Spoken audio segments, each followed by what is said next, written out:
बिस्मिल्लाहिर्रहमानिर्रहीम अहमदहू व नुसल्ली अला मुहम्मद रसूलुल्लाहि करीम। ये प्रॉब्लम डिफरेंशियल इक्वेशन के partial differential equation of the first order chapter से है। Solve by Charpit method. P X plus Q Y is equal to P Q. ये जो हमें डिफरेंशियल इक्वेशन दे रखा है, इसमें हम लोग जानते हैं पी की वैल्यू जो होती है वो partial differentiation of Z with respect to X होता है। ऐसे क्यू जो होता है वो del Z over del Y होता है।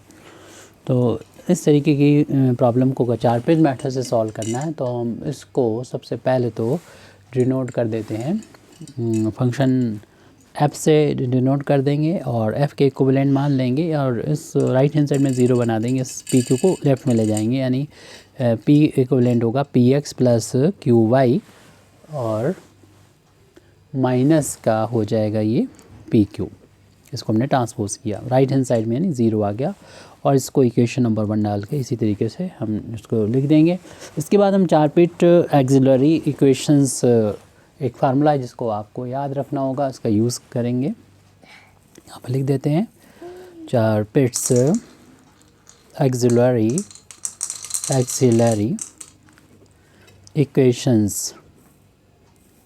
इक्वेशंस आर, तो इसमें यहाँ पर होता है D P upon del F over del X plus P del F over del Z.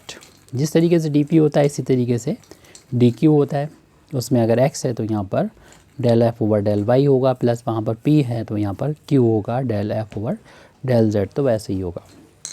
Is equal to D Z upon में ये भी इससे थोड़ा सा मिलता जुलता है, यानी minus P del F over del P minus Q del F over del Q होगा, यानी ये दोनों यहाँ पर सेम होंगे जेड के अपान में, डी जेड के अपान में जो भी है।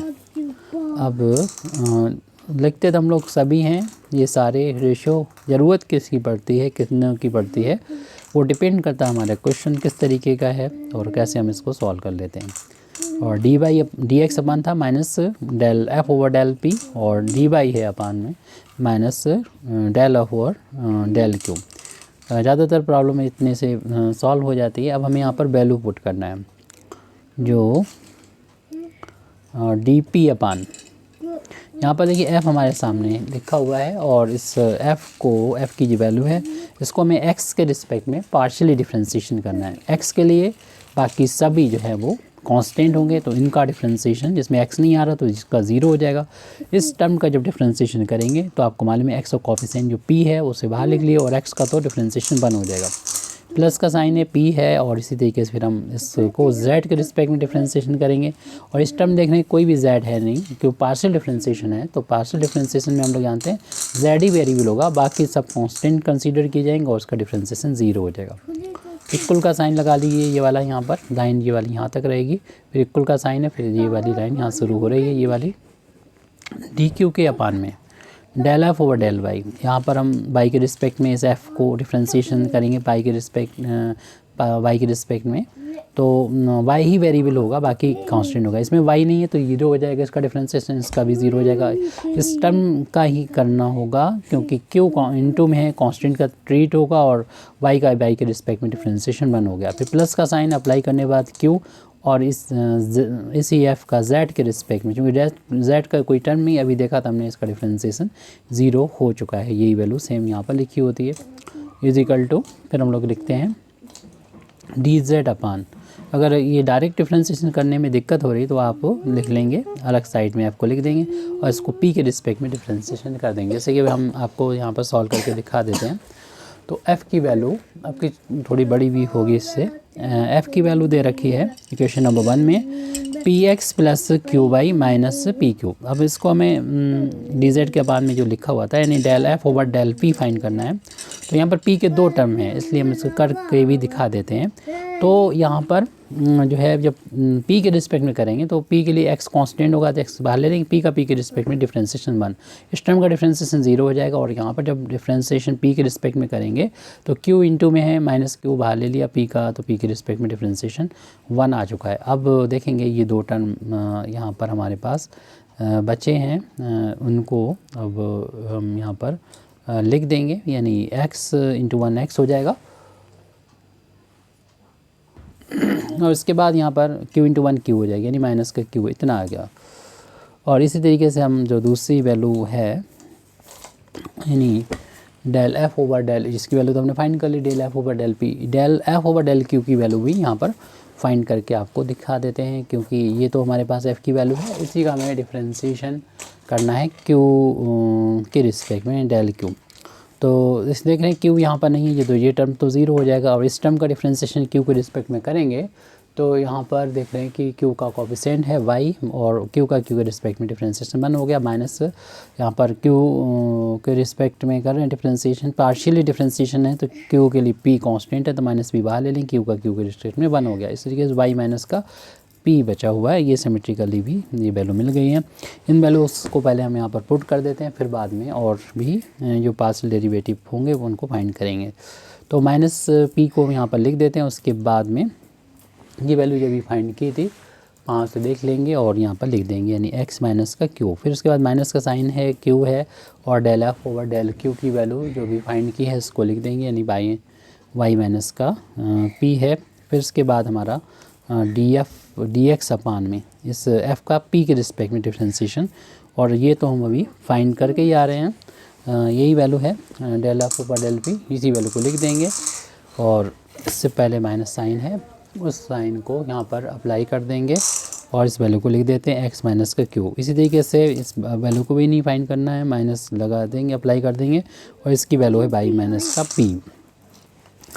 अब हमें ये देखना होगा हम किन वैल्यूज़ के यूज़ से हम इसको सॉल्व कर सकते हैं। उससे पहले हम इसे सॉल्व करके लिख दें, यानी p इंटू 0 हो जाएगा और 0 इसको जोड़ेंगे, p इंटू 1 में p बचेगा, यानी डी अपान p, बहुत सिंपल सा आ गया ये, और डी क्यू अपान q इसी तरीके से आ गया क्योंकि ये वैल्यू 0 हो गई। अब डी जेड अपान में यहाँ पर हम लिख देंगे, जैसे ब्रैकेट को ओपन भी करना होगा, यानी इस ब्रैकेट को ओपन करेंगे तो इस माइनस का मिलेगा P X, minus minus plus का हो जाएगा पी क्यू, इस माइनस का इंटू करेंगे माइनस का क्यू वाई और माइनस माइनस प्लस का पी क्यू हो जाएगा।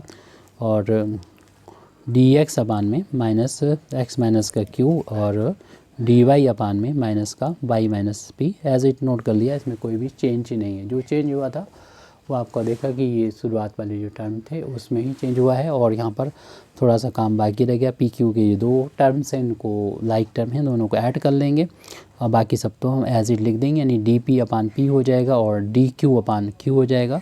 डी जेड अपान में ये 2 टाइम्स हो जाएंगे, इनको लिखने पहले 2 पी क्यू, और ये माइनस वाले P X minus Q Y को हम बाद में लिख देते हैं। D X upon minus X minus Q and D Y upon में माइनस वाई माइनस का पी, इनको हमने लिख दिया है।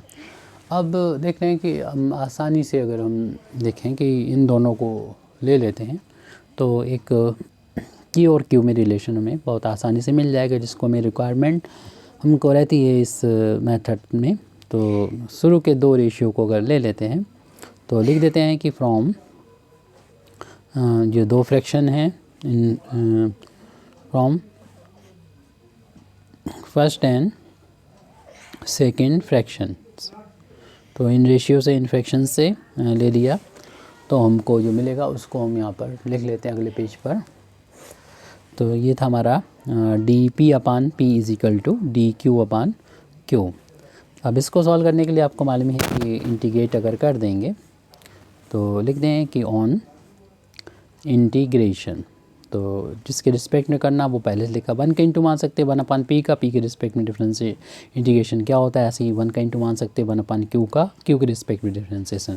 जिस तरीके से 1 अपान एक्स का इंटीग्रेशन आपको मालूम है कि लॉग एक्स के इक्वल होता है, इसी तरीके से 1 अपान पी का लॉग पी हो जाएगा और राइट हैंड साइड में लॉग क्यू हो जाएगा। जब भी इंटीग्रेशन करते हैं कांस्टेंट ऑफ इंटीग्रेशन यहाँ पर ऐड करते हैं, तो इसका कांस्टेंट इंटीग्रेशन को हम लोग लॉग ए लिख देते हैं, क्योंकि ये सभी लॉग की फॉर्म में हैं। लॉग 2 है, प्लस का साइन और एक बार लॉग लिखेंगे और इनका जो भी लॉग में थे इनका आपस में मल्टीप्लिकेशन हो जाएगा, ए और क्यू का मल्टीप्लिकेशन। इससे हम क्या करेंगे, लॉग्स एंटी लॉग लेने पे लॉग्स लॉग हट जाएगा, पी की वैल्यू ए क्यू आ जाएगी। यानी ये हमारा एक रिलेशन आ गया है पी और क्यू में। जैसे इक्वेशन नंबर हम नेक्स्ट डाल देंगे 2 डाल देंगे और इसी वैल्यू का हम यूज़ करेंगे इक्वेशन नंबर 1 में और एक रिलेशन वहाँ से और या वैल्यू हम फाइंड कर लेंगे और ताकि हम P और Q की वैल्यू को फाइंड कर सकें।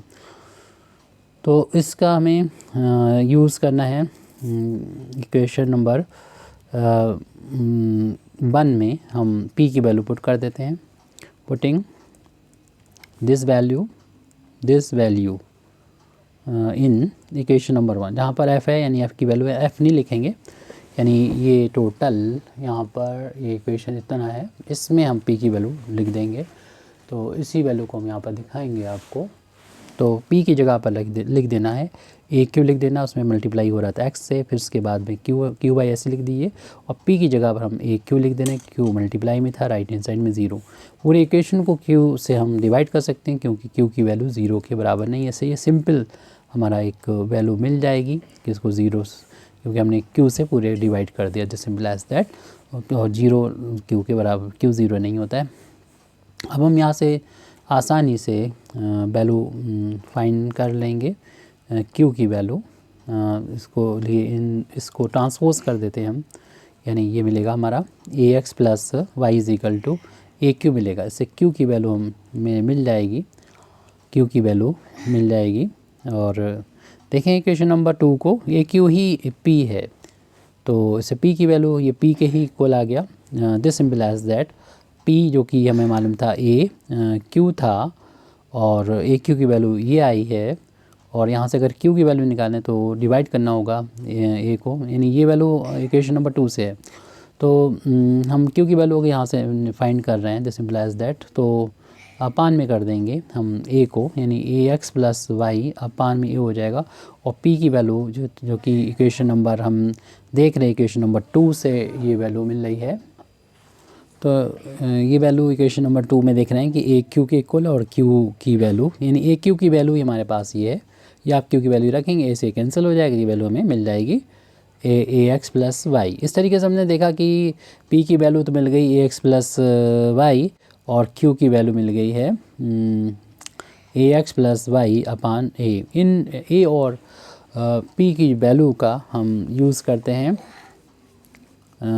इसमें वैल्यू में इस वैल्यू को पुट करते हैं, putting these value of pq, these values in dz is equal to p dx plus q dy में हमेशा पुट करते हैं। अगले स्टेप में हम लोग dz की वैल्यू को देखेंगे और वहाँ पर p और q की वैल्यू को पुट करेंगे। तो इस तरीके से हमें मिला dz is equal to p की वैल्यू हमें रखना है ax प्लस वाई और यहाँ पर है dx, प्लस फिर q की वैल्यू रखेंगे ax प्लस वाई और अपान में है a और dy। जैसे पूरे इक्वेशन को हम a से मल्टीप्लाई कर दें तो अपान में से a हट जाएगा और कुछ कॉमन भी इसमें हम यहाँ से ले सकते हैं, ax प्लस वाई को कॉमन ले सकते हैं। चलिए पहले कॉमन ले लेते हैं, ax प्लस वाई को हमने जो कॉमन ले लिया तो हमारे पास दिख रहा है dx प्लस का dy अपान a। अगर हम a को यहाँ पर बाहर ले लेते हैं तो एक चीज़ हमको नज़र आने लगेगी कि a dy प्लस का dy मीन्स इसका डिफ्रेंशिएट करेंगे तो ये मौजूद है। तो a को हमने मल्टीप्लाई कर दिया तो a dz बराबर, यानी ax प्लस वाई का डेरिवेटिव है ये, यानी इसको और अच्छी तरीके से लिखें तो d ऑफ ax लिख सकते हैं क्योंकि ये कांस्टेंट बाहर आ गया और x का डिफ्रेंशिएशन dx हो गया और इसे लिख देंगे dy। और अच्छी तरीके से अगर लिखना चाहें इसको तो हम पूरा कम्प्लीटली इसको ऐसा दिखा सकते हैं कि दोनों में d लगा हुआ है, इसे d बाहर ले सकते हैं, यानी ax प्लस वाई का जब डिफ्रेंशिएशन करेंगे तो ax का डिफ्रेंशिएशन हो जाएगा और प्लस y का डिफ्रेंशिएशन हो जाएगा, यानी और ये वैल्यू सेम हम देख रहे हैं। अब हम इंटीग्रेट कर देंगे ऑन इंटीग्रेशन, जब इंटीग्रेट करेंगे तो एक कांस्टेंट बाहर हो जाएगा, यहाँ पर 1 का इंटू मान सकते हैं और देख रहे हैं कि इसे हम अगर x समझें माइंड में तो ये dx है, क्योंकि ये वैल्यू सेम, इसे t माने तो ये dt है। और t का इसका इंटीग्रेशन t के रिस्पेक्ट में करेंगे तो t एक पावर है, फिर 2 इस अब हो जाएगी, अपान में 2 आ जाएगा।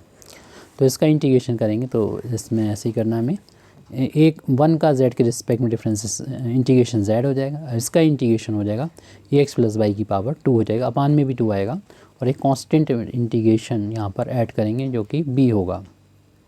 हम लोग जानते हैं कि a और b जो पहले जोड़ा था अब जोड़ा वो आर्बिट्रेरी कांस्टेंट्स हैं दोनों, और यहाँ पर हमको a और b दोनों मौजूद हैं, और ये जो मिला है ये कंप्लीट इंटीग्रल कहलाएगा। लिख देंगे कि दिस इज़, इसे आप तो ऐसे भी लिख दो क्योंकि आपको आंसर दे रखा होता है, ज़्यादातर 1/2 करके लिखा जाता है, 1/2 कर लो और ax प्लस वाई की पावर 2 प्लस b, वैसा भी ठीक था। तो लिख देंगे this is a complete integral of the given equation.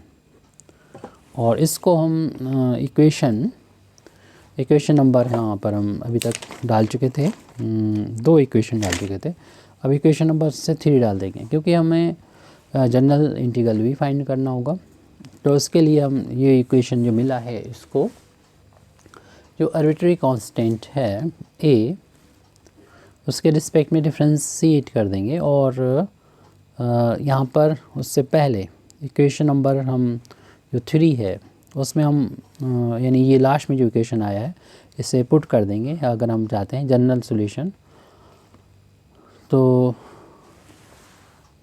और जनरल सॉल्यूशन से पहले हम यहाँ पर सिंगुलर सॉल्यूशन भी फाइंड कर देंगे, क्योंकि हमसे लिखा हुआ था सॉल्व करना, और क्वेश्चन अगर लॉन्ग में होगा तो हमें ना सिर्फ कंप्लीट इंटीग्रल बताना होगा, बाकी सिंगुलर सॉल्यूशन और इसका जनरल इंटीग्रल भी फाइंड करना होगा। तो हम जनरल सॉल्यूशन से पहले, जनरल इंटीग्रल से पहले यहाँ पर सिंगुलर सॉल्यूशन अगर फाइंड करना चाहते हैं तो इसको इक्वेशन नंबर जो हमने डाला था 3 डाले रहे हैं 3, और इसको डिफ्रेंशिएट कर देंगे विद रिस्पेक्ट टू a और b के रिस्पेक्ट में डिफ्रेंशिएट कर देंगे, पार्शियली डिफ्रेंशिएट कर देंगे। तो differentiating equation 3 with respect to a and b, तो हम इसको पार्शियल डिफ्रेंशिएशन करेंगे। जब a के रिस्पेक्ट में जैसे डिफ्रेंशिएशन किया तो फिर z बाहर हो जाएगा, a का a के रिस्पेक्ट में डिफ्रेंशिएशन आपको मालूम है 1 के इक्वल आ गया, इज इक्वल टू यहाँ पर ये 1/2 है, लेकिन इसको हम जब मान के चलेंगे a है, a स्क्वायर का हो जाएगा, पावर आगे जाएगी, जितनी भी पावर है उसमें से एक कम हो जाएगी यानी 1। फिर इसका दोबारा से डिफ्रेंशिएशन करेंगे तो यहाँ पर a तो कांस्टेंट सॉरी x कांस्टेंट बाहर हो जाएगा, और x का तो 1 हो जाएगा, कांस्टेंट का 0 हो जाएगा, क्योंकि a के लिए सारे कांस्टेंट हैं a को छोड़कर, पार्शियली डिफ्रेंशिएशन किया जा रहा है ये। और इस ये b कांस्टेंट हो जाएगा a के लिए, तो इसका भी डिफ्रेंशिएशन 0, 2 से 2 ये कैंसिल हो जाएगा, z इज इक्वल टू हमें मिला है ये x बचा हुआ है, इसे शुरू में लिख दें x और ax प्लस का y।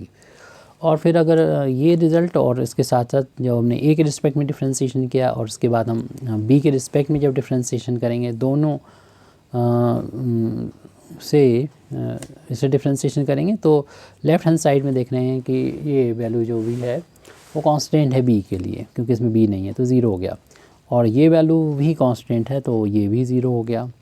और सिर्फ हम देख रहे हैं कि यहाँ पर जो है राइट हैंड साइड में b, जो कि b के रिस्पेक्ट में डिफ्रेंशिएशन 1 आ गया, तो आपको मालूम है कभी भी 0 1 के इक्वल नहीं होता है, यानी जो रिज़ल्ट मिला है वो एब्सर्ड है, लिख देंगे विच इज़ एब्सर्ड। अगर ये दोनों रिज़ल्ट में से एक भी रिज़ल्ट एब्सर्ड आएगा तो कोई भी सिंगुलर सॉल्यूशन नहीं होगा, तो हम यहाँ पर लिख देंगे दोनों ही सिमल्टेनियसली ये एग्जिस्ट करना चाहिए, जो एब्सर्ड नहीं होना चाहिए। दिस इज़ कह सकते हैं